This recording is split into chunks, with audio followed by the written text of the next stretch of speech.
With us now in a Bloomberg West exclusive to talk about the redesign is Foursquare CEO Dennis Crowley. He joins us now from our studios in New York. Dennis, welcome back to the show. You've been teasing this now for a few days, so tell us, what is the all-new Foursquare, and can we officially call this a pivot?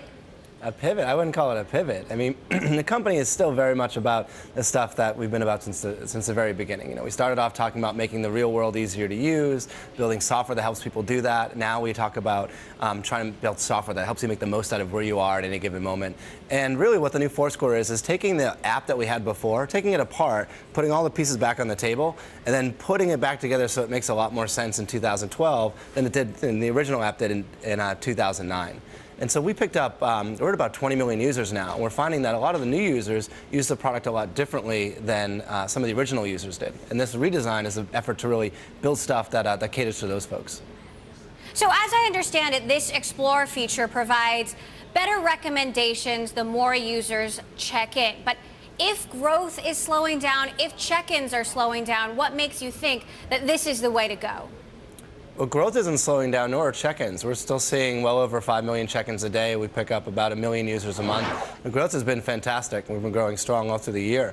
The Explore feature isn't new. In fact, what's happening is that as we get more check-in data, and we have more than 2 billion check-ins at this point, we're getting much better at being able to serve up personalized recommendations to users. So a big part of the redesign is taking this tab that was an experiment for about a year or so and putting it front and center in the app so everyone can see it and everyone can enjoy it.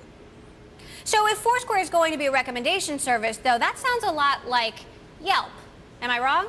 No, I think there's a lot of people that are trying to build stuff that connects people with places. I think what our approach is like a lot of these other sites are kind of a one-size-fits-all. You type something into the box and everyone, no matter who you are, getting the same search results.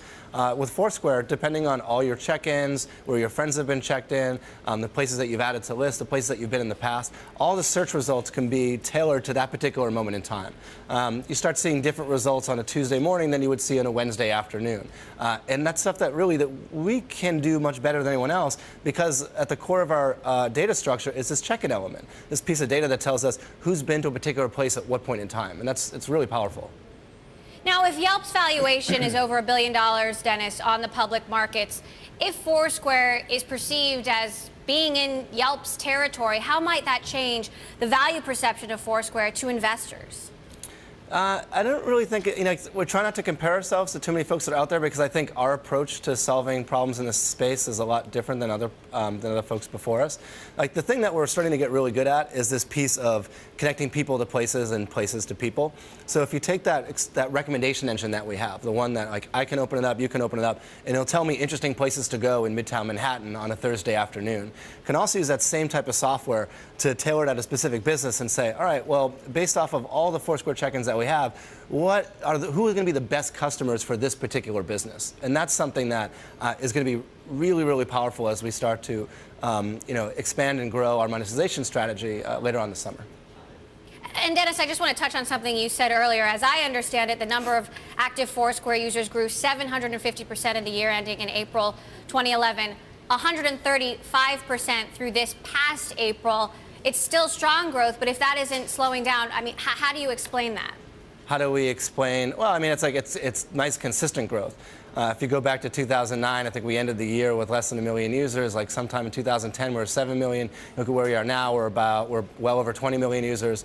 And so it's been very strong, consistent growth. And especially as we get better at tailoring the product and rolling out new features and new stuff for new users, we expect that to increase over time.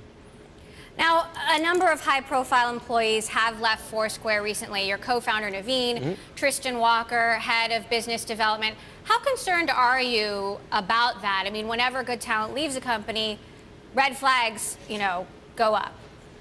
I mean, we're a company that's 3 years old. Like, you take any company any startup that's lasted 3 years, and they go through the same amount of changes. Actually, we've had a lot less turnover than I think a lot of other startups that are at our stage and at our size right now. People just really like to focus on anything that happens with Foursquare. But listen, some of the folks, as the company gets a little bit bigger, things start to change a little bit. People outgrow certain roles. People want to move on to other things. It's natural. So where do you see the money coming from with this redesign, Dennis? Is it going to be coming from advertising? Yeah, well, we're starting to do a lot of experiments with different ways that we can connect people with places and places with people, as I was saying. There's a lot of stuff in this redesign that I think people don't really see yet, right? So the app looks a lot different. Like, there's a lot of new things to play with. But there's some things in there that give us a lot greater control to start adding things over the summer, which we can do from the server side. And these are, like, you can look at the Explore recommendation engine, and you'll see that we're getting very good at starting to suggest different places at different times. So there might be ways for us to insert messages from merchants in there as well. All right, Dennis, we'll have to leave it there. Foursquare CEO Dennis Crowley introducing the all-new Foursquare. Thanks again for Thanks stopping for having by. me. Appreciate it.